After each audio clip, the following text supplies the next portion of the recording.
उद्याच्याला आम्हालाही निर्णय करावा लागणार आहे। बुधवारी अजित पवार यांच्या भीषण विमान अपघातातील निधनानंतर राजकीय वातावरण पूर्णपणे बदललंय। अजित पवारांकडे असलेलं महत्त्वाचं अर्थ खातं आता नेमकं कुणाकडे जाणार हा सगळ्यात मोठा प्रश्न निर्माण झालाय।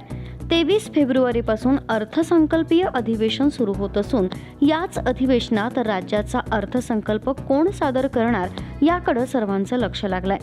सध्या तरी येणारा अर्थसंकल्प मुख्यमंत्री देवेंद्र फडणवीसच सादर करण्याची शक्यता वर्तवली जाते, मात्र यावर अंतिम निर्णय झालेला नाही।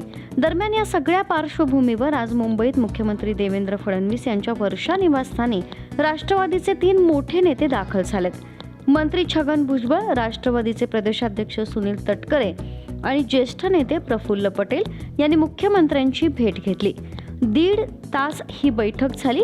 या बैठकीत अजित पवारांकडे असलेले अर्थ खातं आणि इतर महत्त्वाची खाती राष्ट्रवादी पक्षालाच मिळावीत अशी आग्रही मागणी केली गेली। सुनेत्रा वहिनी पवार यांचा कुठलाही आज आम्ही नावाची चर्चा केली नाही, पण ते आमच्या अंतर्गत विषय आहे। आता सुनेत्रा वहिनीशी पण बोलावं लागेल की नाही आम्हाला त्यांच्या परिवारची पार्थ पवार आहे, जय पवार आहे, सुनेत्रा वहिनी आहे, त्यांच्याशी पण बोलावं लागेल।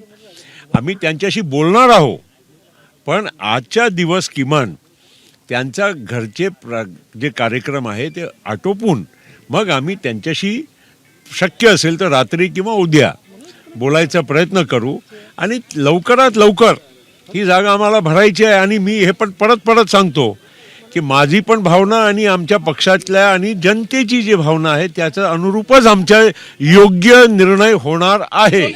अजित पवारांच्या निधनानंतर रिक्त झालेली खाती कुणाकडे सोपवायची यावर सध्या सत्ताधारी पातळीवर जोरदार चर्चा सुरू आहे। या घडामोडींनाच समांतर दोन्ही राष्ट्रवादी पक्षाच्या एकत्रीकरणाच्या चर्चांनाही पुन्हा वेग आलाय। अजित पवारांनी यापूर्वी याबाबत संकेत दिले होते आणि त्यांच्या अचानक जाण्यानंतर ही प्रक्रिया आणखी वेगानं पुढे जाऊ शकते। मात्र एकीकरण झाल्यास राष्ट्रवादी महायुतीचा घटक राहणार की महाविकास आघाडीकडे वळणार हा सगळ्यात मोठा राजकीय प्रश्न निर्माण झालाय। त्यामुळं येणाऱ्या काही दिवसात राज्याच्या राजकारणात मोठं आणि निर्णायक वळण येण्याची शक्यता नाकारता येत नाही। आता सगळ्यांचं लक्ष लागलंय अर्थ खात्याच्या अंतिम निर्णय काय होणार, अर्थसंकल्प कोण सादर करणार आणि राष्ट्रवादी नेमकी कुठल्या बाजूला झुकणार।